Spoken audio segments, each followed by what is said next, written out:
One. Welcome back to the Hitting the Turnbuckle podcast. It's Talking Territory Season 2, which that means it's NWA, which can only mean one thing. My NWA tag team partner joins me. Fee, we've only just literally got off talking about power this week, but how are you again? I'm still good. Still good. You're still good after what was a crazy episode of Power that we watched. At the time of recording, we have just kind of had therapy for the mint julep match. And our Mhm. guest at this time was actually in that match. He was also in the NWA presidency. He did get eliminated first round of our pick. But anyway, May not know yeah, this. we won't say that. But yeah, he's also a member of the Exodus Pro territory, which is exactly one of the things that we're talking about. He is the good pastor. It's CeeLo. Welcome to the show. Yes, yes, good people, good people. The good one, the good pastor has arrived. Yes. Now I heard you said I got eliminated. I, I don't. I think you got your information wrong. I think the people may have thought I got eliminated, but look at your boy, top three, right above Mr. Kazana and Mrs. Kinsey Page, to be exact. Yes.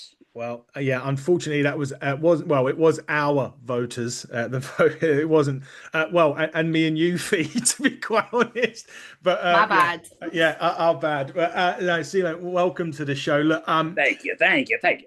we've just finished the NWA Crockett Cup as you filmed it not too long ago. Obviously, it hasn't quite aired yet. I think we're getting ready to Hard Times. I think it's next on the NWA list. But the Crockett Cup was a very great evening. It was one of the first evenings that had a big crossover from the WWE. Natalia Neihart was there, or Natty as she likes to be called now. How big of a deal was that from the NWA? From a perspective, you've got the territories, which is great, we'll get into, but having a mega star from the WWE come over to the NWA, is it sort of testament to what Billy's been doing over the last few years? I mean, I'm gonna be honest with you. Having Natalie there, to have a great mind that has been in the WWE for years, that has absorbed so much information from the legends of yesterday, of tomorrow, of everyone, is a big blessing. She was very nice to talk to, spoke to everyone that she could before she went ahead and got herself ready for her match. She was a wonder to have. And I believe with something like that happening, I know Billy Corgan has so much more behind the scenes that he's ready to let out and show the NWA world. Yeah, definitely. So, I mean, I thought it was amazing with some of the names that we had. Obviously, Hammerstone was there as well. Yes, oh, very honor to be in his presence. Absolutely. He's obviously been he's an amazing specimen, shall we say? Oh yeah, oh yes. That's for sure. I've had the pleasure of interviewing him before when he was actually in TNA. But just touch on the Crockett Cup is a massively prestigious cup in wrestling. Really, it's one of just like the £10 of gold and the Burke. It has its place in the history books, and we know you were a part of that Crockett Cup. Obviously, we can't Yes, give away anything that yes, happened. yep. We Let watched the that. let the people see it. You know. That's indeed, but obviously with that and with it being, and I know NWA have been there quite recently into Philly, and you had the Rhino there from ECW, but that something about Philly and wrestling just goes very nicely together, doesn't it? Absolutely, absolutely. I mean, if you know the history, you know the history of the 2300 arena. You know the history of ECW. So it's the perfect place for wrestling. It certainly was. Fee, I know it's your turn. I'm not going to keep No, no, Crockett Cup. So for me, tag team wrestling's a huge thing for me. I've made it out. The viewers will know I've been over. I came out to the Crockett Cup a couple of years ago in Nashville. I've been over for other shows. What was it like for you to be there just at such a massive, prestigious event? Oh, I mean, at some points, a little overwhelming, because for me, like I was there to support EC3 and Pretty Boy Smooth and their tag team to, be the first for them to grab the Crockett Cup. It was my duty to make sure that those two got to the end of the Crockett Cup. Now, I'm not going to give any spoilers. I'm not going to give any spoilers. I want to make sure everybody witnesses it firsthand. But the fact of being at a tournament, a prestigious tournament, not in just NWA, but in wrestling, period, again, is a big blessing. And I'm always blessed for the fact of, Billy giving me the opportunity of being there, NWA giving me the opportunity of being there. It was an amazing experience. And you got to take the ECW arena picture. You got to take the picture on the wall. Absolutely. You can't go and not take the picture. It would be rude not to. Exactly. Absolutely. It certainly would be. You mentioned a guy there, EC3, and obviously you have Exodus Pro Wrestling as well. But and we've had him. We've had the pleasure of having him on for you. You was on with him one of the times. I was had him on twice on this show, and he's one of the guys where when the guy talks, it's just like for us. We're just engrossed. It's that mind. It's what he brings to the table. With down at Exodus Pro, there is everyone literally like a sponge when it comes to him. Oh, absolutely. Absolutely. When he talks, you hear nothing else in the room. The man has so much knowledge, has been pretty much everywhere that you can go that wrestling is. That there's not much that you can ask him that he does not have an answer for. EC3 has taken me and brought me to new heights with my character, with my work, with, so many things. So absolutely anything that EC3 tells me, it goes in one ear and it stays. Yeah, it's really important. I think anyone that's coming up, even from a territories, when you have someone like an EC3 or one of your presidential rivals, like a Joe Kazana over at JC. Oh, yeah, Mr. Sleepy Joe. Yeah. I think Fee might have to owe you something, Joe Kazana. So I know you in the end you were kind of pushing for him when Trevor went out. But anyway, going back to the territory system from the NWA. Obviously EC3, you're with Exodus Pro, and we're now seeing that going live quite a lot on the NWA YouTube channel, and those of you that you can go and watch that when it's live. You've done a show quite recently. It's important that the NWA and it treats its territories very well, like it is, because you can sometimes see it in some aspects of wrestling where companies will maybe buy a company or partner of a company and it doesn't quite work for whatever reason. NWA has reopened up the territory system back to where it was like in the 70s and the 80s, but it's looking after those people as well. It's bringing them onto power. We've seen a lot of the guys from Exodus Pro and KFW and whatnot come to power. So it's really important that they do that. And it also introduces the fan base to the stars of the future. Would you agree? There's that in that case. I would 1000% agree. Absolutely. I mean, look at some of the stars that Exodus has had on there, other than Pretty Boy Smooth. Of course, they've had myself many times. They've had Brandon Beretta. They've had Dante Casanova. They've had many names from Exodus Pro there because we bring stars. We have the stars of tomorrow. I'm going to be honest with you. Most of these territories have been around for a while until Exodus Pro made our presence known. And now everybody's kind of following our lead. It's nice being a little trendsetter. You know what I'm saying? Definitely so. Fee, for you, Fee, how important is that territory system for the NWA to bring in that sort of talent for tomorrow and have it there nurtured, ready for those episodes of Power and beyond? I think it's huge. To be able to bring in new faces on a regular basis, let them work with some of the vets, and you've got guys on the main NWA roster that have been around for a very long time. You've got folk like Tom Latimer, you've got Trevor, you've got Mike Knox, you've got Baron Von Storm, you've got people there who have got a whole wealth of knowledge, a wealth of experience, and not just with wrestling, but the production side of things, working to cameras, which I'm guessing a lot of the younger talent from the territories maybe haven't had the experience of doing TV matches and things. So there's so much knowledge there for the new talent to come in. From a fan's point of view, you kind of said it earlier on, it's great as a fan to watch it, to see the new faces and go, all right, well, they're from here. I'm going to go and watch this show. And then that opens you as a viewer up to a whole host of new people to watch and root for and follow. I think it's great. It gets more eyes on the NWA, but it also gets more eyes on the talent. Yeah, it absolutely does. And CeeLo, from an Exodus Pro perspective, who's the names that the people that, you mentioned Pretty Boy Smooth, don't they, Casanova, Brandon Bretta. Coincidentally, Brandon Bretta will be our next guest on the Territory, Talking Territory Yes, show. yes. But when you look at people, maybe people that we haven't seen yet in Exodus Pro, who should we be keeping our eye out for? I mean, there is a well of names. I mean, you have people like Man Bun Jesus. You have people like Sam Beal. You have tag teams like TME, the main event. You have other teams like Alienated Youth. There are so many individuals there. That need to that I feel like should already be, doing NWA TV matches. Like, we are the main event when it comes to this NWA stuff. And I mean, like, think about it. What other territory is on NWA Power when they're streaming their shows? It's a fair point. I mean, I'm just saying.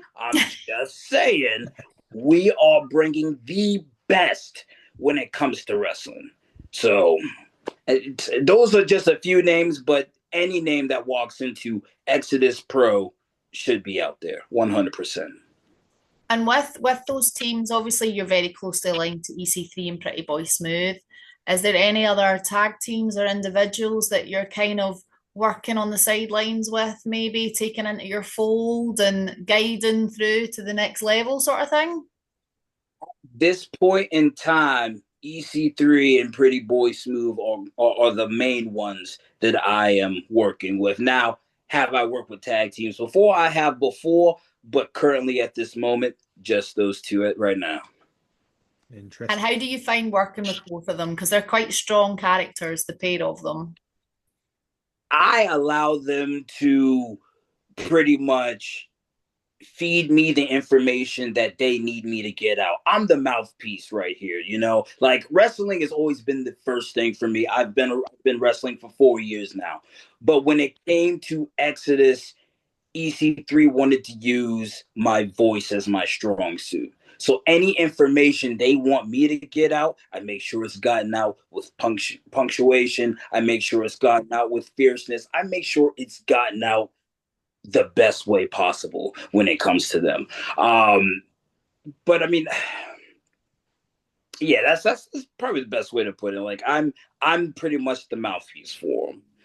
Yeah, certainly are. I mean, you mentioned the mouthpiece though, because we've already mentioned about how EC3 talks and you kind of listen. Have you adopted that kind of nature with your role there, CeeLo, as kind of like, you mentioned it, a mouthpiece, so they're listening to you, but have you adopted some of that traits from EC3 in that instance? It's something that's in the works. Every time that I'm listening to them and things like that, there are a few, certain things that I will pick up on. Absolutely. Now, I haven't found myself reciting everything that he says, but I mean, you live under him long enough, more than likely that's going to end up happening. But no, I definitely pick up a few things to keep on mind when he's talking, and things of that nature. Excellent. Well, we'll see how that character progresses, and everyone can do. I want to ask you though, CeeLo. Everyone has, I suppose, every wrestler has like a dream match or someone that if you could get in that ring with, doesn't matter where they are right now. If CeeLo could get in the ring with any wrestler right now, who would it be? Any wrestler, man, oh man, because that list is crazy. I would be honest with you. You know what? There is one individual I've actually I've named this person multitude of times in interviews and things like that. Dan the Dad. I love his character. I love, just how he plays into that character inside the ring. And he's been many, many, many, many places. And I feel like character versus character, we could definitely put on something beautiful inside the ring for sure. That's always been something that's caught my eye is, how I can work my character with that person. You have all the cool moves, you have all the flips and, stuff like that, but getting the people emotionally involved when they're watching is definitely the thing for me. So if I can get with somebody that has a great character like himself, I think we could definitely put on something amazing. There we go. Fee, over to you. Now, in terms of your current character work as pastor, is that something that the personality that you bring out, is that more or less just what's the word I'm looking for? An elevation of your own character or outside of wrestling, or is it very much a whole brand new kind of direction that you decided to take? So the pastor part was a direction I decided to take, but the actual character, it's all me. It's 1000% me. Like it's me elevated to another level. So when, most people see me like, here and there, I may not be as talkative, but once I hit that ring, you can't stop me from talking. Once you put that camera in front of me, I won't stop talking. Like I will continue going until I get the point across or until I get the crowd going. But yeah, it's definitely an elevated version of myself. Like I love to entertain. I love to see people happy. Even if I got to be the bad guy and make them mad, but at least I know I'm doing my job at that point. Definitely so. So, just wanted to ask a question. And this one kind of takes sometimes when we've had wrestlers on and we've asked this question, they've had to think very long and hard about it. And I always like to ask this every now and again. But if you had to pick your top three favorite wrestling theme songs, past, present, who would they be on your top three list? Number one for a fact will always be Stone Cold Yep. Steve Austin's theme. Yep. That the glass breaks and that's gym music right there. Like that's Yep. pumping the iron and stuff like that. That's man. That would definitely be my number one for sure. Right after that, for something that's more recent, I would definitely have to say Roman Reigns Yep. OTC theme. Mhm. Absolutely. That's definitely another one. And then for my third, I would actually have to swing it back into time. Shawn Michaels. Shawn Michaels things.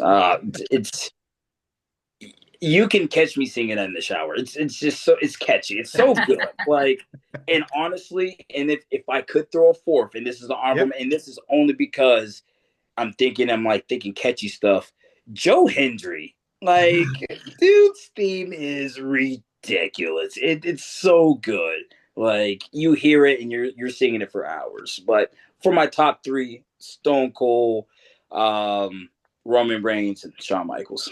It's quite interesting because when you look at those particularly the top two, there's no words to those No, songs. And no. then you look at that, and I think we were talking to Mikey Ruckus, who does the theme songs for AEW, and it's just like sometimes you don't need a word. If you look at like EC3 is a prime example, right? That Yes, it's just, yes. Baron von Storm is another one where that music hits and is, you had the glass smash, you had, the music that surrounds Roman Reigns, you had the gong of the Undertaker. Sometimes you don't need words of a song or a music. You just need that kind of, I don't know, that beat or that I don't know Yes. the way of the music, if you understand what I'm saying, is that do you think nowadays, because a lot of people sing wrestling songs, and you mentioned Joe Hendry and they sing and they clap and they do all that, they've sing Shawn Michaels' song, but with the theme music now, how important is that to the character that they kind of intertwine with the character that you are? Because you wouldn't want to say Tom Latimer wouldn't come out to cheesy pop music, is what I'm No, trying no, to not say. at all. No, not at all. No, and like even myself, like every time that everyone see me on either NWA or Exodus, I come out to either no music or I come out to what PB has. Myself, when I'm wrestling, I come out to church music every single time because I'm a pastor. That's what I do, you know. So if I come out to rock music, but I'm, you know, swinging my offering tray around, people are confused. It makes no Yeah. sense, you know. But they hear that organ playing, they get the clapping, stomping their feet. They already know what's about to happen. I'm popping out the curtain, energy, you know, things like that. But it's extremely important, especially for, you know, when fans get used to your theme music and, you know, like surprise pops, oh, here he comes, you know, things like that. Like it's very important to have like distinctive theme music. Definitely so. Fee, over to you. Going back to the territories thing for you, obviously you're up in Exodus Pro. Have you had the chance yet to travel to any of the other territories to work with EC3 or Pretty Boy Smooth yet? Or is that something that's on the table or something that you're not aware of, but you really want to get your teeth into? It's I'm not going to say it's exactly on the table, but I would like to dive into. Let me put it this way. Joe Kazan and his boys have been talking a lot of smack, okay? They've been talking a lot. So if we could get over there and, you know, put the boots to them, I'd be more than obliged. I haven't been to any of the territories yet, but yes, I would love to. I would love to travel around. I mean, and I feel like that's a piece. Um, I feel like that's a piece of the puzzle that, you know, we should all, like, of the territories be doing, traveling to other territories, checking out, you know, getting ourselves everywhere we need to be for NWA. You know, having some of the people from Tennessee come to Ohio, which they've had, you know, multiple times before. Having Ohio people come down to Tennessee, get some stuff. Like, it's networking. It's all networking, and definitely something that, you know, I would be excited to do if it came to be. Well, all you got to do is speak to Joe Kazana now, right? As the Oh, Joe, know he know how to get a hold of me. He knows how to get a hold of me. I think he's got to pay off a lot of debt and a lot of favors by the sounds of it by his presidential. Yeah, that'd be the only way he wins this presidential of the territories is if he pays everybody off. Just out of curiosity, I don't know where this is going. did he try and purchase favor with either EC3 or Pretty Boy Smooth during his campaign that you're aware of, or? No. See now. EC3 being the overlord that he is, you can't buy him out. And then with Pete, PB is very loyal to EC3, and so am I. Joe couldn't pay me enough for me to no, not at all. I couldn't do it. Mm-mm. Did he not even try though? Look, I do have some missed messages. I didn't open them. I'm not too sure what he's trying to do. I might check those. I'll get back to you on that. Absolutely. Okay, that's good enough. I dread to think what's in there. I mean, what's he done? He's put people in beach houses and tickets for, I don't know. Giving up the 11 seasonings and herbs of the Kentucky Fried Chicken. I don't know what he's doing anymore. He really does look like the Colonel sometimes. Doesn't he? We need to talk about Mint Julep, the match that we've just seen. Yeah. Power this week. It was. I think it for me. I said this to you, Fee, on the review that it was probably the first time, although that I've seen a cinematic style match in the NWA. To be honest, I thought it was ridiculously brilliant. I loved it, and look, whatever. I mean, me and Fee, we're not wrestlers. We just watch wrestling, so you know whatever we think doesn't really matter. But I just thought it was a ridiculously brilliant match to watch. Yes. What on earth happened in that thing when you were there? Because it just looked absolutely crazy. Well, you know, the Overlord, he spoke to me. He's like, you know, I feel like Latimer needs a little spiritual guidance. And I was like, you know, Overlord, I believe you. I hear what you're saying. So we made sure, you know, during their little squabble that we got in there and gave him that little bit of spiritual guidance to get him back into the fight. Yes. Yeah, he needed it at that point. I did love EC3's line at the end. It's like, well, that's one way to do it. I just Yep. Oh, and hey, and he got the job done. Exactly. He did. He did. It was something else. I didn't know what to expect. We're still a little bit unsure of what an actual mint julep match really means. We were wondering if it just related to Aaron's favorite cocktail, for example, but I'm still none the wiser. I don't know if you can shed any light on that for us or To not. be extremely honest with you, Aaron Stevens is a beautiful mind. That man has a great mind. I still don't know what was on his mind when he called it that. That is the issue there. That man is smart, very, very smart. The name of the match, I, beyond me, he was Maybe just we'll being never. clever with it. Maybe we'll never know. Well, that's just, but I tell you what though, me and you sat here, Phil, and we did say like, we see cinematic matches quite often in other Yes. companies, and again, Fee, you can correct me. I don't know if there's been one prior to There's this not. in NWA, but I will say it was.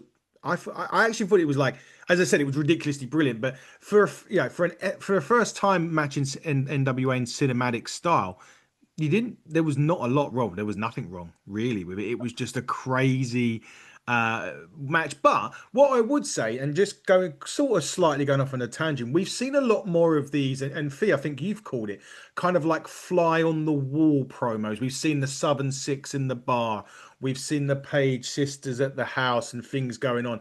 They're seeming to turn, I don't know, into, well, really turn it up another level when it comes to that and bring in more storylines, which sometimes in NWA you don't get so much because it can be sort of 3 or 4 weeks before you see people. You see them on Power once and you might not see them for 3 or 4 weeks. They've continued these storylines over the last month, maybe 5 6 weeks with Aaron and Tom. We've had the Kenzie situation with Hunter and Brian and Natalia Markova and things like that. Is NWA now starting to implement those storylines going forward? And is that a real plus? Because for us fans and for me and Fee, it's been great to see that. Oh, absolutely. I mean, like I feel like something like that is amazing because, like, is where's wrestling without the storylines? You Yeah, know, like, yeah, you have the fighting, you have the wrestling, but without a juicy story to really piece it all together, because that's what a lot of people come for, is Mm. is to be engulfed by, whatever little story, whether it be for a week, whether it be for a month, whether it be for a year. They like to be engulfed in that type of stuff. So the storylines, like, the more you're bringing in, I feel like the more eyes you're going to end up having on NWA, and the variety that you have is going to make it even better. definitely. So, Fee, Very much so. Going back to your boy EC3, do you think we've not seen the last of him and Tom? You know what? Or the Overlord always wants to be on top. So I don't think we've seen the last of it. Now, I don't know for a fact, but I mean, that he didn't look bad with that title around his waist, like the Overlord, the NWA World's Champion. It goes together. It goes perfectly together. So I don't think we've seen the last of it. he did say he will rise on the 365th day. I think that's recently on Power. I think He that's what he did, said. he did. Yeah. And we're thinking obviously NWA 77 will be along soon. We don't know any information other than it will be NWA 77. So Adam and I have been talking. We're like, well, that's a potential, a little rematch. It's been a year since he lost the belt. So And it's definitely something. I mean, and still, you got to think about it. Now you have PB in this corner, and you have me. Anything can happen. Not saying something will, but anything possibly could. It could happen. We're excited for NWA 77, and just want to touch on that before we start to wrap up. I mean, NWA 77, it's obviously his 77th birthday or anniversary of NWA, without a doubt the most prestigious wrestling company. But CeeLo, NWA 77, how much would that mean to you on a personal level to be involved in that one way or another? Oh man. it would mean the world to me. Next to the Crockett Cup, like being at NWA 77 would be a very, very, very big deal in my career. And to only really have been like doing this for 4 years and to have been a lot of the places that NWA has brought me, and for them to possibly have me there, that's something on a bucket list. That's the best way to put it. Like that's something that I would love to check off for sure. Maybe you will this year. You mentioned you've only been in wrestling 4 years, which is an incredible stat. What are your goals and aspirations in wrestling then in say the next couple of years? What do you want to be doing in terms of wrestling? Is it you want to debut on Power? Do you want more going to be more on Power? What's on your bucket list to cross off? Definitely debut on Power for sure. I have not mind at all taking the seat that I'm in. Managing and like I said, being the mouthpiece for EC3 and PB. But wrestling is definitely where my heart is. So being able to debut on Power would be awesome. Just traveling the world, wrestling and entertaining folks. That's the big goal. Anything that comes with that is a bonus. Just on that note, is there anywhere in particular that you would love to travel to? Well, I will be doing some Canada stuff here pretty soon, so that's going to be a big thing. Would definitely love to travel to Mexico, and honestly, it's anywhere, anywhere that I can get my feet into. Like wrestling is going to be the end all be all for me. So anywhere that I can get into, that's a big plus for me. You forgot England in that, by the way. Oh, England, definitely want to go. I want to come over. Let me come over. How y'all doing? You're talking to two people that work for promotions on the scene here, Would love to get over there. Your people call my people. We'll get it together. Yeah. We will. Well rescued.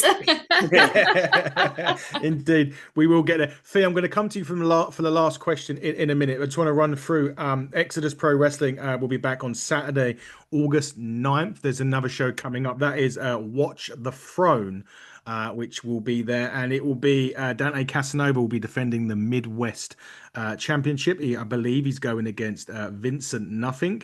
He's also Hayden Backlund. He'll be going against in there as well. And Slade, and obviously Slade, our good friend, Fee. Slade. Yes. And a mystery challenger that will be revealed at that night. But obviously, you will be able to see the Overlord himself. Pretty Boy Smooth will be there. I'm guessing you, CeeLo, will be there as well. Tiffany Neves will be the new NWA Women's TV champion at the moment, as it stands. Will be there. Yes. Which will be great. Carson Drake and my favorite tag team, the Slime Bars. Oh, man, those Slime Bars. Will be there. And Strictly Business, Brandon Bretter, who, like I said, will be on this show next week. But Fee, as we wrap up and before we give CeeLo a chance to rep his social media and whatnot out there, the last question on NWA shows always falls to you. So make it good.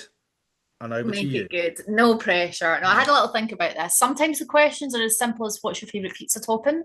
Sometimes they're a little bit more complex. But if we were to make a movie of your life, ooh, who would you get to play you? Ooh. You've pulled it out of the bag tonight, Fee.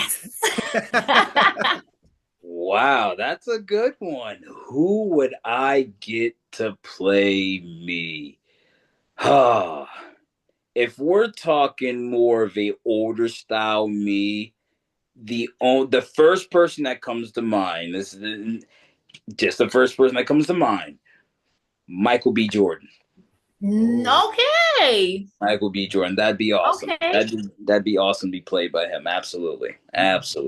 You wouldn't know who I'm talking about here, Phoebe. If I wanted someone that looks like me to play a part of me, Al Murray.